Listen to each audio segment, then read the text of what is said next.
আসসালামু আলাইকুম। আজকে আমি রান্না করব প্রথম গরুর মাংস। আমি মোটামুটি সব রান্নাই পারি, বাট গরুর মাংসটা কখনো রান্না করা হয় নাই, কারণ আম্মু করতে দিত না, ভাবতো হয়তো আমি পারবো না। তো আজকে আম্মুকে রং প্রুফ করার জন্য উইদাউট আম্মুর হেল্প ছাড়া আমি মাংসটা রান্না করব। তো এখানে 1 কেজি পরিমাণ মতো মাংস আমি খুব ভালোভাবে ধুয়ে পরিষ্কার করে নিয়েছি। এরপরে আমি সব বাটা মশলাগুলো দিয়ে দিলাম, পেঁয়াজ বাটা, আদা বাটা, রসুন বাটা। এখানে আমি মাংসের পরিমাণ অনুযায়ী বাটা মশলাগুলো দিয়েছি। এরপর দিয়ে দিলাম ধনিয়ার গুঁড়া, হলুদ গুঁড়া, ঝালের গুঁড়াটা পরিমাণে একটু বেশি দিয়েছি। এরপর দিয়ে দিলাম স্বাদ মতো লবণ।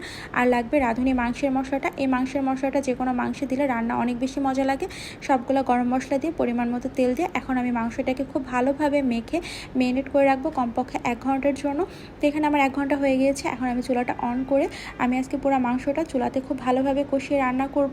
আম্মু হলে এখানে প্রেসারে একটা সিটি দিয়ে নিত। আমি যেহেতু আম্মুর থেকে ডিফারেন্টভাবে রান্না করছি, এজন্য আমি পুরো রান্নাটা চুলাতে কষিয়ে রান্না করব। আর গরুর মাংসে তো আলু ছাড়া ভালো লাগে না, এজন্য 2টা আলু আমি একটু লবণ হলুদ দিয়ে ভালোভাবে ভেজে নিচ্ছি। ভাজা হলে আমি মাংসের সাথে মিশিয়ে দিব, কারণ মাংসে কিন্তু আলুটা খেতে অনেক বেশি ভালো লাগে, সবাই পছন্দ করে।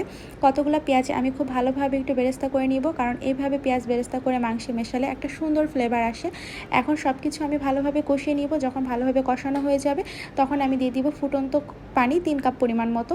এখানে আমি যতটুকু ঝোল রাখবো ঠিক ততটুকু পরিমাণ মতো পানি দিয়েছি। আর দিয়ে দিলাম কত গুঁড়া মরিচ ফালি।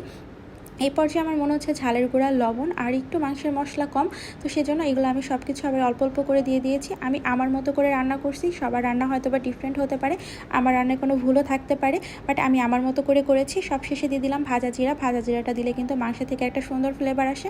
আর এই তো হয়ে গেল আমার মাংস রান্না। কেমন হয়েছে সবাই জানাবেন। আল্লাহ হাফেজ।